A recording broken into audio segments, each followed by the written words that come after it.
أمة الإسلام بشرى إننا نلمح فجرا في شباب قد أشادوا صحوة للدين كبرى.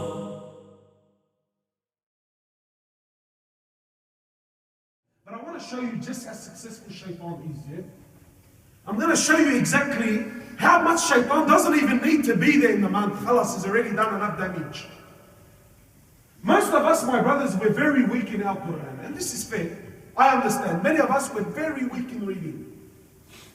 So instead of spending the month before Ramadan or the 2 months before Ramadan, pumping up on my reading, sitting down with the brothers, sitting in the halaqah of Quran, going to a Quran halaqah or doing something about my poor reading so that in the month of Ramadan, Allahu Akbar, I can smash it and go hard.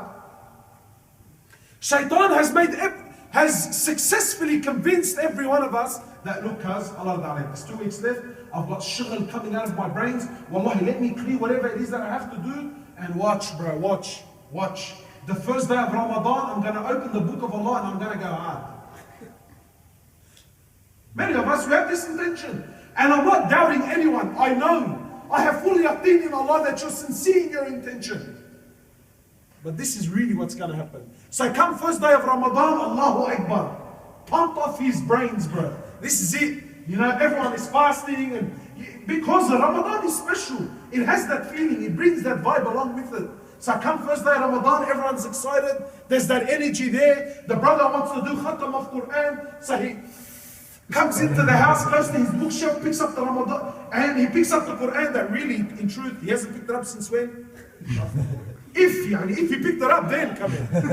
Really, honestly, if he picked it up then. So he comes to his Quran, picks it off the shelf, and shamelessly has to go like this because it's collected enough, really, it's collected enough dust. Yeah, so he's gonna have to do these ones. Anyway, he's still pumped, but yeah, still pumped. So he's gonna sit down, and every one of us has done this, bro. Not every one of us, but most of us. I know I have anyway. So he comes down, he's pumped, Allahu Akbar, sits down and look, Allahu Akbar. Isn't this pretty, bro? Look at the first page. Isn't that nice, man? Look how nice and big that border is. Isn't that a hectic border? Look at it, isn't that beautiful? See how nice and little that circle is there with only a few verses in it? So the brother opens the Quran, Allahu Akbar, is this it? Hectic, cuz. A'udhu billahi minash shaitanir rajim, bismillahir rahmanir rahim. First surah of the Quran, what is it? Fatih. He knows the rough by heart, he doesn't even have to look. So he smashes it, dirty, boom, done. Next. Surah Al-Baqarah, beautiful. Looks exactly like Surah Al-Fatiha. Looks exactly the same. Alif Lam Mim. Then he struggles a bit. He puts up the 5 but he finishes it. Look, I mean, it's 5. It was a bit difficult, but it was alright. I mean, it's still a nice big border, it's only a little bit. Then he turns the page. And comes the shock of his life when he looks. Allah, where did the border go? Where did that nice big green border go? How come this one's so little? And ya Allah, look the writing, it's from top to bottom, left to right. There's 2 full pages. Is this Baqarah? So what does he start doing then? He's thinking, Allah. So he starts flicking through the pages to find where the next Bismillah ar-Rahman ar-Rahim is. Because he can't use the index. So he starts flicking. He's flicking and flicking. Ya Allah, 52 pages later. Then he thinks, surely I missed a Bismillah ar-Rahman ar-Rahim. So he goes back and flicks through, only to realize that the second chapter in the book of Allah Azza wa Jal, the second chapter, yes, is almost 52 pages long. Hala, honestly, what has this done to your spirit? Huh? Shoot down. Jetak ma'al Allah. So now you're going to look at it like that, and you're going to think, what? Because reading Quran is not for me. I'll listen to it on my phone. I'll get the CD now off the boys. I'll get the CD. Hala, now I'll just grab the CD somewhere and I'll put it in my car. See how successful Shatan was? Does Shaitan need to be there in the month of Ramadan? Brother hasn't prayed Fajr all year. Hasn't prayed Fajr in the masjid all year.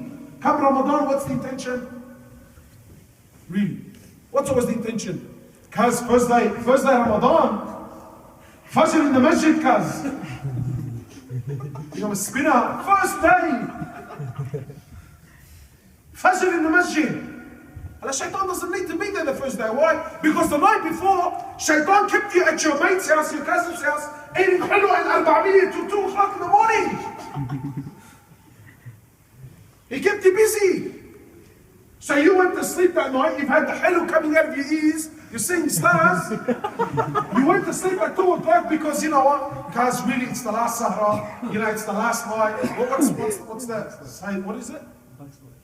That Sayran Ramadan, whatever it is. You know, look, we all got together, yeah? And those who plan on, like there's always a brother who intends on quitting smoking, so he has 3 packets left. If you fly with 3 packets in the one night, you know, then has a couple of packets of Aragiris left, so he's thinking, you know what, him and his missus and his cousin, you know what, we'll smash the whole lot. Look at Shaitan.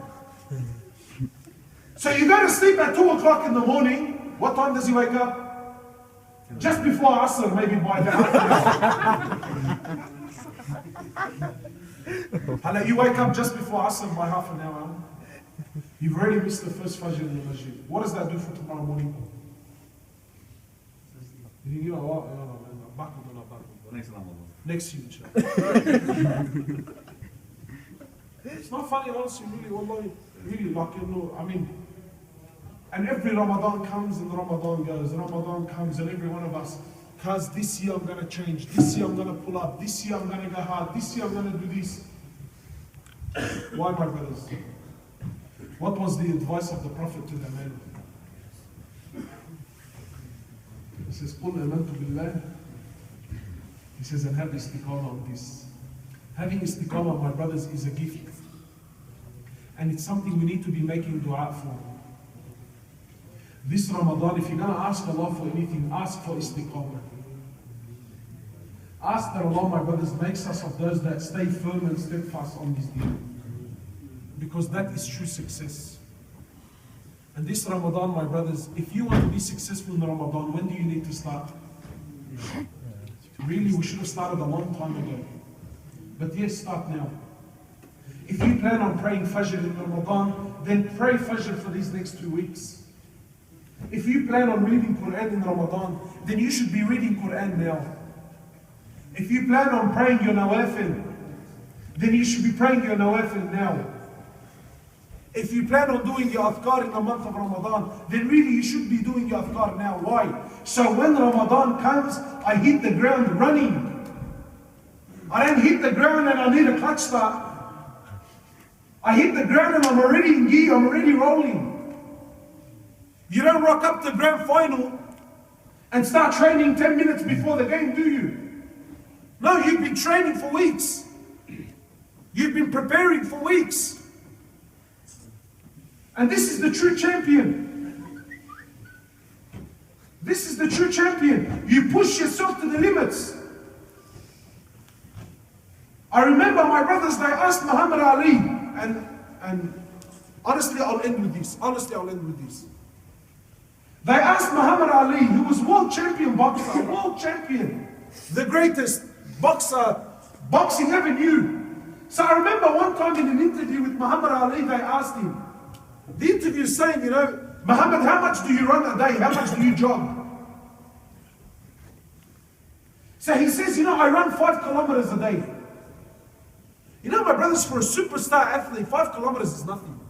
For a superstar, we are talking heavyweight champion, world-class athlete. Really, 5 kilometers isn't much. So the man says to Muhammad, 5 Ks isn't much, you know, 5 kilometers for world champion. He says to me, no, I expected more. So Muhammad Ali says to me, no, you misunderstood. This is what he means. He says, no. He says, I run till I can't run anymore.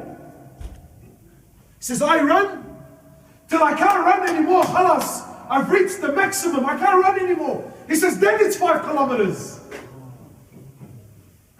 That's what it takes to be world champ. He says, I run till I can't move. He says, then I count my 5 kilometers. I don't walk out of my bed or walk out of the house, do my 5Ks and call it a day.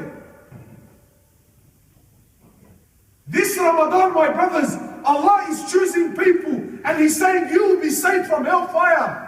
Don't you want to be from them? Don't you want to be from them? The Prophet of Allah, the man who had rahmah, the man who showed mercy to to his enemies, he had rahmah. The leader of the hypocrites, when he died, Rasulullah prayed janazah on him. In fact, he gave him his cloak so he could be buried in it. This is the leader of hypocrites.